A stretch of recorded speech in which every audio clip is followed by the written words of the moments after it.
ठरलं. तर मग या मालिकेच्या आजच्या भागामध्ये सायलीला आपल्या आई वडिलांना काय करू आणि काय नको असं झालेलं असतं. ती अगदी घरभर फिरून त्यांना सगळ्या गोष्टी सांगत असते. ही माझी खोली, इथे आम्ही सगळे जेवायला बसतो, आम्ही हे करतो, आम्ही ते करतो. तिचा आनंद अगदीच गगनात मावेंचा झालेला असतो. आणि तिला इतकं खुश पाहून अस्मिता, कल्पना आणि अर्जुन सगळ्यांनाच खूप जास्त आनंद होत असतो. प्रियाचा चेहरा मात्र चांगलाच काळा निळा पडलेला असतो आता. प्रिया स्वतःच्या रूममध्ये येते आणि स्वतःशी दात ओठ खात बडबड करत असते. अर्जुनने टेलरकडे जाऊ नये म्हणून मी काय नाही केलं. त्या ड्रेसची मी होम डिलिव्हरी मागवून घेतली. तरीही अर्जुन का गेला तिथे, अशी ती आता चिडचिड करत असते. आणि मग ती स्वतःलाच म्हणते की महिप्त आणि नागोबाने मुद्दामून प्लान करून त्याला तिथे पाठवलं, की माझं नशीबच वाईट आहे. माझे खरे आई बाबा जिवंत बॉम्ब बनवून माझ्याच घरात माझ्या कानाजवळ असे टिक टिक टिक करून वाजत राहणार आहेत. तर आता इकडे हॉलमध्ये सगळे जण छान मस्त गप्पा मारत बसलेले असतात. सायली तिच्या आई बाबांसाठी चहा घेऊन येते. लगेचच तिचे बाबा म्हणतात, अगं चहा आणलास, तू आम्हाला थोडसं गार काही मिळेल म्हणजे लिंबू सरबत वगैरे. आणि मग ते स्वतःच्या बायकोला विचारतात, काय तुला कोकम सरबत चालेल? ती सुद्धा लगेचच हो म्हणते. लगेचच अस्मिता त्यांना म्हणते, तुम्ही सायलीचा जो ड्रेस शिवला होता ना, तो खरंच खूपच छान होता. हा आता सायलीचे बाबा म्हणतात, हो का, थँक यू अस्मिता. त्यांना विचारते, माझ्यासाठी एक असा शिवाल का? त्यावर लगेचच प्रताप म्हणतो, अग अस्मिता कमाल करतेस, तू सायलीचे आई बाबा आहेत, ते आता ते इथेच राहणार, त्यांना काय परत तू दुकानात पाठवतेस का? आता सगळेच हसायला लागतात. त्यानंतर लगेच आता कल्पना म्हणते, आणि बघा ना, काय अगदी योगायोग आहे ना, तुम्ही अगदी दिवाळीच्याच दिवशी घरी आलात, म्हणजे यंदाची दिवाळी. तर कल्पना असं म्हणत असताना मैनाबाईच लक्ष अचानकच प्रियाकडे जातं. प्रियाच्या चेहऱ्यावर 12 वाजलेले असतात. आता मैनाबाई अचानक उठून प्रियाकडे पाहायला लागते. प्रिया लगेचच चेहरा लपवण्याचा प्रयत्न करत असते. इथे मात्र सगळ्यांनाच कळत नसतं की नक्की मैनाबाईंना अचानक काय झालं. आता त्या हळूहळू प्रियाच्या जवळ जात असतात. त्यांना असं जवळ येताना पाहून प्रिया हलकेच तिथून पळून जाण्याचा प्रयत्न करत असते. मैनाबाई लगेचच पुढे जाऊन तिचा हात पकडतात आणि म्हणतात, पोरी कुठे पळते? आणि तिला म्हणतात, तुला ना कुठेतरी पाहिल्य मी मैनाबाईंनी. प्रियाला असं म्हटल्यावरती आता सगळे जण घरातले आश्चर्यचकित होतात. आणि इकडे मैनाबाई आठवण्याचा प्रयत्न करत असतात. आणि मग त्यांना लगेचच क्लिक होतं की प्रिया त्यांच्या घरी गेलेली असते. लगेचच मैनाबाई तिला म्हणतात, अरे हा आमच्या दुकानात आली होतीस ना तू? प्रियाच्या तर तोंडचं पाणीच पडतं. घरातल्या सगळ्यांना मात्र काहीच कळेन असं झालेलं असतं. त्यावर लगेचच आता प्रिया उडवाउडवी करत म्हणते, तुमच्या दुकानात मी कशाला येईन? तुमचं दुकान कुठे माहीत सुद्धा नाहीये मला, असं म्हणून आता ती पुन्हा जायला निघते. मैनाबाई लगेच परत तिचा हात पकडते आणि म्हणते, थिएटरच्या मागच्या गल्लीत 2 दिवसापूर्वी आली होतीस आणि नसत्या चौकशा करून गेलीस, वेळ खाल्लास माझा. आणि मग मैनाबाई सदाशिवला म्हणते, ओ तुम्हाला बोलले होते ना मी उगाच वेळ खाल्ला माझा, हीच ती पोरगी. त्यावर सदाशिव सुद्धा लगेचच म्हणतात, हा हीच ती पोरगी, मी पण ओळखली. आता अर्जुन आणि सायली एकमेकांकडे पाहत असतात. त्यांना कळतच नाही की आता प्रियाने नवीन काय उद्योग करून ठेवलाय. त्यानंतर लगेचच आता प्रिया स्वतःची बाजू सावरत त्यांना म्हणते, अच्छा ते दुकान का? हा मला ना दिवाळीला ड्रेस शिवायचे होते ना, म्हणून मी चांगला टेलर शोधत होते, पण तुमच्या दुकानाकडे बघून वाटलं नाही मला तुम्ही इतके चांगले ड्रेस शिवत असाल ते. आता ती मैनाबाई लगेचच रागाने अशी प्रियाकडे पाहते. लगेच प्रिया म्हणते, अहो तेव्हा मला माहिती नव्हतं ना तुम्ही सायलीचे आई बाबा आहात. ते सायलीचे असं ती मुद्दामहून जोर देऊन म्हणत असते. तिने असं म्हटल्यावरती आता सदाशिव लोखंड्यात चिडतो आणि मग जोरातच ओरडून म्हणतो, पोरी चांगलं दुकान नाही म्हणजे काय काय म्हणायचं काय, तुला लगेचच सायलीमध्ये पडते आणि म्हणते, बाबा बाबा, आई, तुम्ही दोघं असं करता का? तुम्ही ना तुमच्या खोलीत जाऊन बसा, मी ना तिकडेच तुम्हाला ला सरबत आणून देते. त्यानंतर लगेचच मैनाबाई खुश होते आणि म्हणते, अरे हो, खोली तर दाखवलीसच नाहीस, तू या अंगाला म्हटलीस ना चल, मग दाखव लवकर. सायली म्हणते, हो दाखवते. तेव्हा आता लगेचच अर्जुन म्हणतो, राईट मम्मा, तू काका काकूंना, आय मीन आई बाबांना यांची रूम दाखवतेस का प्लीज? त्यावर लगेचच कल्पना म्हणते, हो दाखवते ना. आणि मग ती सदाशिव आणि मैनाबाई दोघांनाही म्हणते, या प्लीज. आणि मग कल्पना सदाशिव लोखंडे आणि मैनाबाई दोघांनाही घेऊन त्यांची खोली दाखवण्यासाठी घेऊन जातात. ते दोघंही गेल्यावरती प्रिया मात्र वाकड तिकड तोंड करत असते आणि मग मनाशीच विचार करते, काय यांचा अवतार, का यांचं बोलणं, माझं नशीब म्हणून मला या ऐश्वरामात इकडे या घरात राहता येते. आता सायली आणि अर्जुन दोघंही प्रियाकडेच पाहत असतात. सायली अशी एकटक प्रियाकडे पाहत असते. त्यावर अर्जुन तिच्या खांद्यावर हात ठेवतो आणि तिला नजरेनेच काय झालं असं विचारतो. मग सायली सुद्धा नजरेनेच काही नाही असं म्हणते. तर आता इकडे साक्षी जेलमध्ये येरझाया घालत असते. तितक्यातच महिप्त तिला भेटण्यासाठी जेलमध्ये येतो. महिप्तला पाहिल्यावर साक्षी लगेचच रागाने त्याला विचारते, का आला? तिथे का आलाय तुम्ही? इथे तुम्हाला किती वेळा सांगायचं इथे येत जाऊ नका म्हणून? साक्षी चिडून महिप्तला म्हणते, तुम्ही जेव्हा इथे नसताना तेव्हा किमान माझं डोक तरी शांत असतं, पण तुम्ही इथे आलात ना की मला परत जाणवायला लागतं की तुम्ही मला इथून बाहेर काढू शकत नाही. तुम्ही माझ्यासाठी काहीच करू शकत नाही. महिप्त मात्र काहीच न बोलता फक्त एकटक साक्षीकडे पाहत असतो. आता महिप्त तिला म्हणतो, अगं माझं ऐकून तरी घे. त्यावर साक्षी लगेचच चिडते आणि म्हणते, काही ऐकायचं नाहीये मला, काही ऐकायचं नाहीये मला. 113% मी तुला इथून बाहेर काढणार. वकिलाचं काम सुरू आहे, काही सुरू नाहीये, मला चांगलंच माहिती. मग महिप्त आता साक्षीला समजावत म्हणतो, अगं तुला सोडवण्याचा 113% दुसरा उपाय सापडला आणि तोही वकिलाशिवाय. साक्षी आता जरा शांत होते. मग पुन्हा म्हणते, नाही, माझा नाहीये विश्वास, कारण तुम्ही सतत तेच बोलत असता, त्यामुळे माझा नाहीये विश्वास. कुठल्याच गोष्टीवर माझा आता विश्वास नाहीये. मग आता महिप्त जोरातच आवाज देऊन कदम हवालदाराला बोलवतो. कदम येताना सोबत आणखीन एका बाईला घेऊन येतो. मग ती बाई महिप्त समोर येऊन लगेचच महिप्तला म्हणते, हा मला बोलला तुमचं काहीतरी काम आहे म्हणून पैसे भेटतील. महिप्त म्हणतो, हो भेटतील ना, खूप पैसे भेटतील. मग आता लगेच तो कद म्हणतो, होय, ही आपलं काम करेल. भारी डेंजर बाई आहे, पण जरा लगाम घालावा लागेल. असं म्हटल्यावर लगेच आता ती बाई जरा चिडतेच आणि म्हणते, लगाम घालायला मी काय घोडा आहे की गाढव? तुझ्या जिभेला जरा लगाम घाल.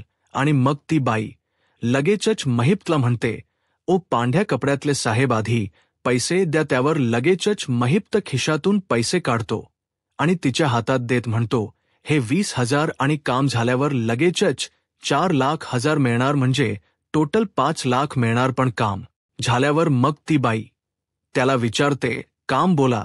आता महिप्त तिला काम सांगायला लागतो आणि असं म्हणून साक्षीच या गालावर हात ठेवतो आणि त्या बाईला म्हणतो, या माझ्या लेकराला इथनं कायमच सोडवायचे.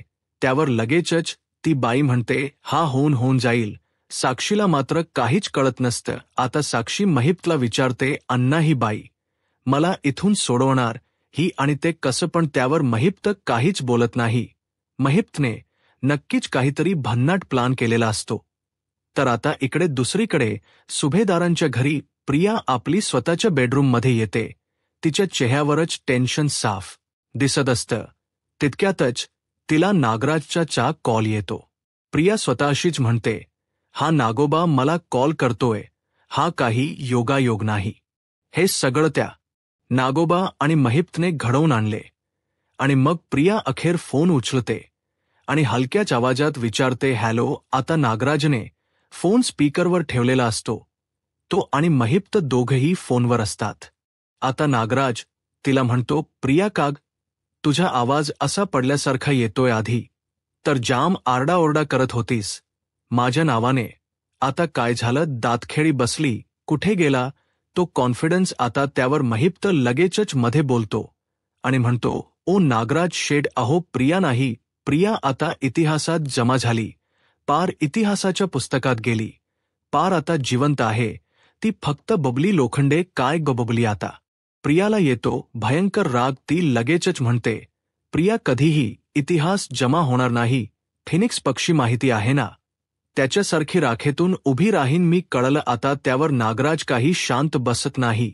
तो लगेच म्हणतो, अच्छा म्हणजे तुझी राग झाली, हे तर मान्य आहे तुला. त्यावर लगेचच महिप्त म्हणतो, तुझी राख त्याच दिवशी झाली ज्या दिवशी महिपच्या घरात घुसून तू ते गाठ आठवड चोरलंस. तुला काय वाटलं महिप्त चिकरे बुद्धू आहे, त्याला काही अक्कलच नाही. आता कोणाची अक्कल निघाली काय? दाताला दात चिकटले की काय? महिप्त आता रागातच प्रियाशी बोलत असतो. प्रिया मात्र काहीच बोलू शकत नसते. पुढे महिप्त तिला म्हणतो, सुरुवात तू केलीस ना माझ्या घरात घुसून गाठोड चोरून, आता या शेवटचा एंड मी करणार चिडूनच. म्हणतो, लक्षात ठेव बबली. प्रिया आता महिपच्या धमकीने चांगलीच घाबरलेली असते. लगेचच ती महिप्तला म्हणते, का करताय तुम्ही हे सगळं? काय हव्य तुम्हाला आता? त्यावर नागराज म्हणतो, काही नाही, एकदम छोटच काम आहे तुझ्याकडे तो आमचा एक व्हिडिओ आहे की नाही ज्यात तू आमची बदनामी केली आहेस. तो व्हिडिओ या जगातून पार नाहीसा करून टाकायचा. मग तुझा मार्ग वेगळा आणि आमचा मार्ग वेगळा. ओके. पण प्रिया काही ऐकत नाही. ती लगेचच नागराजला म्हणते, तो व्हिडिओ मी डिलीट करणार नाही. प्रार्थना करा की तुमच्या हातून असं काही घडायला नको की तो व्हिडिओ मी अर्जुन सुभेदार, रविराज किल्लेदार आणि पोलिसांपर्यंत पोहोचवेन. आणि असं म्हणून सरळ फोन कट करते. त्या प्रियाचं हे असं बोलणं ऐकून नागराज आणि महिप्त दोघांनाही प्रचंड राग येतो. तर आता इकडे अन्नपूर्णा निवासमध्ये सायली अर्जुनचे हात धरून त्याला अगदी आनंदाने गोल गोल गोल फिरवत असते आणि त्याला सारखी म्हणत असते, माझं खूप प्रेम आहे तुमच्यावर, खूप खूप खूप प्रेम आहे. आता अर्जुनला काय करावं काहीच कळत नसतं. तो आपला नुसताच हसत असतो आणि तिला अगं थांब असं म्हणत असतो. आता सायली त्याच्या समोर उभी राहते आणि त्याला म्हणते, माझं तुमच्यावर इतकं प्रेम आहे ना की मी आता असं म्हणून पटकन त्याच्या गालावरती किस करते. आणि अर्जुन एकदमच शॉक होतो. त्याला तर आनंदाच्या उकळ्या फुटत असतात. त्याला काय करावं आणि काय नाही सुचतच नाही. आता मात्र सायलीला असते आणि मग सायली आणि अर्जुन दोघंही खूप गोड हसायला लागतात. अर्जुन असा गालावर हात ठेवूनच हसत असतो. त्यावर सायली त्याला विचारते, लाजलात की काय तुम्ही आता? अर्जुन लगेच हात खाली घेतो आणि म्हणतो, नाही ते मी. सायली आता त्यावर जोर जोरात हसायला लागते आणि पुन्हा त्याचे हात धरून त्याला गोल गोल गोल फिरवायला लागते. अर्जुन तिला थांब म्हणत असतो. सायली त्यावर म्हणते, नाही मी आता अजिबात थांबणार नाहीये. मते आज मी इतकी खुश आहे की माझा आनंद मला गगनात मावेनच होतोय. मला ते तुम्हाला शब्दात सांगताच येणार नाही. मला खूप हसायचे, खूप ओरडायचे आणि तुम्हाला गरागरा फिरवायचे. असं म्हणून ती अर्जुनला गोल गोल फिरवतच असते. अखेर अर्जुन तिला म्हणतो, अघो मला ना चक्कर आली. मग सायली लगेचच थांबते आणि म्हणते, बर बसा इथे. असं म्हणून ती अर्जुनला बेडवर बसवते आणि स्वतः त्याच या पायाजवळ बसते. आणि मग अर्जुनचा हात हातात घेत सायली म्हणते, मला तुमचे आभार मानायचे नाहीयेत, कारण तुम्ही माझे आहात. माझा प्रत्येक शब्द जेणारे, माझी सगळी स्वप्न पूर्ण करणारे. तुम्ही फक्त मधुबाऊंना निर्दोष सिद्ध नाही केलं, तर तुम्ही माझ्या आईबाबांना शोधून सुद्धा काढलं. त्यावर लगेचच अर्जुन सुद्धा आता बेडवरून उठून सायलीच्या समोर बसतो आणि तिला म्हणतो, कारण माझ्या बायकोच्या चेहऱ्यावरचा हा जो आनंद आहे ना, तो खूप इम्पॉर्टंट आहे. माझ्यासाठी एखादी गोष्ट मला खूप इम्पॉसिबल वाटत असली तरी सुद्धा ती मी माझ्या बायकोसाठी करेनच. सायली आता अर्जुनला म्हणते, पण तुम्ही आज जे केले ना, त्याचा मी कधी विचारच करू शकले नसते. माझ्या बाबांचे मला आशीर्वाद मिळाले. माझ्या आईने माझ्या डोक्यावरून हात फिरवला आणि त्या क्षणी मला जे वाटले ना, त्या भावना कोणालाच कळू नाही शकणार कधीच, त्या शब्दात सांगू नाही शकणार. आता सायली हे सगळं बोलताना खूपच इमोशनल झालेली असते आणि सायलीच्या चेहऱ्यावरचा आनंद पाहून अर्जुनला खूप छान वाटत असतं. तर ही प्रिया सायली आणि अर्जुनच्या रूम बाहेर उभी राहून त्यांचं बोलणं ऐकत असते आणि मग ती स्वतःशीच विचार करते, अजून तरी या दोघांना खात्री आहे की ते सायलीचेच आई बाबा आहेत. पण ही खात्री संशयात बदलायला वेळ नाही लागणार. प्रिया लवकर काहीतरी कर, लवकर काहीतरी कर. प्रिया पिढ्यांना दाखवून दे की ते सायलीचेच आई बाबा आहेत. आता तितक्यातच कल्पना सायलीला आवाज देते आणि प्रिया एकदम भानावर येते आणि पटकन तिकडून सटकते. आता सायली कल्पनाने आवाज दिला म्हणून लगेचच रूमच्या बाहेर येते. मग आता सायली तिच्या आई बाबांच्या म्हणजे सदाशिवच्या आणि मैनावती तिच्या खोलीमध्ये येते. सदाशिव आणि मैनावती दोघेही स्वतःचे हातपाय दाबत असतात. सायली ते लांबूनच पाहते आणि मग ती दारातूनच मैनावतीला आवाज देते, आई. लगेचच मैनावती तिला म्हणते, अग ये ये. मग सायली आतमध्ये येत त्यांच्या हातात ब्लंकेट देते आणि म्हणते, तुमच्यासाठी मी ना जास्तीच ब्लंकेट आणले. आता मैनावती तिला म्हणते, अगं इथे एसी आहे ना, आम्हाला सवय नाही, थंडी भरून येईल. सायली त्यांना म्हणते, तुम्हाला सोसणार नसेल तर नका लावू. लगेचच सदाशिव म्हणतो, नाही चालू राहू दे. आता तू ब्लंकेट आणलेस ना, मग घेऊ आम्ही अंगावर ओढून. बुबले त्यावर लगेचच मैनावती सदाशिवला म्हणते, अहो बुबली काय म्हणता तिला? अहो आता ती सुभेदारांची सून आहे. सायलीच नाव शोभून दिसत तिला. मग सायली मैनावतीला म्हणते, मी इथे पाणी ठेवले, आणखीन काही तुम्हाला हवं असेल तर मला हाक मारा येते मी. असं म्हणून ती आता तिथून निघून जात असते. तेव्हा मैनावती पुन्हा तिला आवाज देते आणि तिला म्हणते, ये इथे बैस. आणि सायलीला स्वतःच्या समोर बसवते. तिच्या गालावरून मायेने हात फिरवते आणि म्हणते, किती गोड आणि लागवी झाली माझी पोर. मी तर आशाच सोडून दिली होती की मला माझी पोर पुन्हा भेटेल. त्यावर लगेचच सदाशिव सुद्धा म्हणतो, देवाने आपल्यावर वर कृपाच केली म्हणून 20-22 वर्षानंतर ही आपल्याला भेटली. खरंच आपण मागच्या जन्मी काहीतरी पुण्य केलं असणार म्हणून ही पोर आपल्या पोटी जन्माला आली. दूर गेली होती पण परत जवळ आली. आता मैनावती सायलीला म्हणते, खरे तुझ्या बहिणीसुद्धा तुझी खूप आठवण काढतात. आम्ही तर कायम तुझ्या फोटोकडे बघून म्हणायचो, पोरी जिथे असशील तिथे खूप सुखात रहा. हे सगळं ऐकून आता सायलीला खूपच भरून येतं. ती मैनावतीला म्हणते, मी जेव्हापासून मला कळायला लागले तेव्हापासून आयुष्य तुमची वाट बघण्यात घालवले. या क्षणाची वाट बघण्यात घालवल. सायलीला असं दुःखी झालेलं पाहून आता मैनावती आणि सदाशिव दोघांनाही वाईट वाटायला लागतं. मग आता सायली मैनावतीला म्हणते, आई मी तुझ्या मांडीत डोक ठेवून झोपू का? लगेचच मैनावती तिला म्हणते, अगं विचारायचं काय ये? असं म्हणून ती सायलीच डोकं मांडीत घेते आणि तिच्या डोक्यावरून मायेने हात फिरवायला लागते.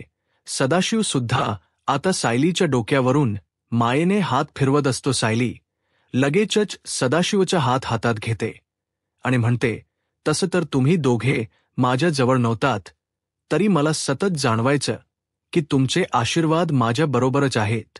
एली पुढे त्या दोघांना म्हणते, मला मधुबाऊंनी आईंनी प्रतिमत्यांनी खूप प्रेम दिलं. आता तितक्यातच कल्पना त्या खोलीत येते आणि हे सगळं पाहून कल्पनाला सुद्धा खूप आनंद होतो. पुढे लगेचच सायली म्हणते, पण तरीही मला सतत असं वाटायचं की काहीतरी कमी आहे. आणि आज सायलीच लक्ष कल्पनाकडे जातं. आता लगेचच कल्पना म्हणते, अरे वाह, माय लेकींच्या गप्पा चालल्यातली लगेचच उठून उभी राहते आणि म्हणते, आई याना. आता सदाशिव सुद्धा कल्पनाला आत यायला सांगतो. त्यावर लगेचच मैनावती कल्पनाला म्हणते, ताई, तुमचं घर खूप छान आहे.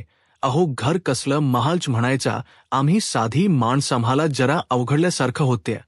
त्यावर कल्पना मैनावतीला म्हणते, अहो, हे घर तुमचंच आहे आणि तुम्ही तुमच्या लेकीच्या घरात अगदी हक्काने. राज, सदाशिव आणि मैनावती एकमेकांकडे पाहतात. सदाशिव कल्पनाला म्हणतो, वहिनी, जेवढं मोठं तुमचं हे घर आहे ना, तितकंच मोठं तुमचं मन सुद्धा आहे बघा. त्यावर आता कल्पना दोघांनाही म्हणते, मी खरं तर तुमचे आभार मानायला आले होते. लगेचच मैनावती उठून उभी राहते आणि म्हणते, अगो बाई, आमचे आभार कशाबद्दल हो? त्यावर कल्पना म्हणते, अहो, तुमच्यामुळे मला इतकी गुणी मुलगी सून म्हणून मिळाली आणि खरंच हिने आमच्या घराला अगदी जोडून ठेवले. का? कल्पना पुढे म्हणते, तुम्ही लहानपणी हिच्यावर जे काही संस्कार केलेत ना, त्यामुळेच ही गुणी झाली असं वाटते.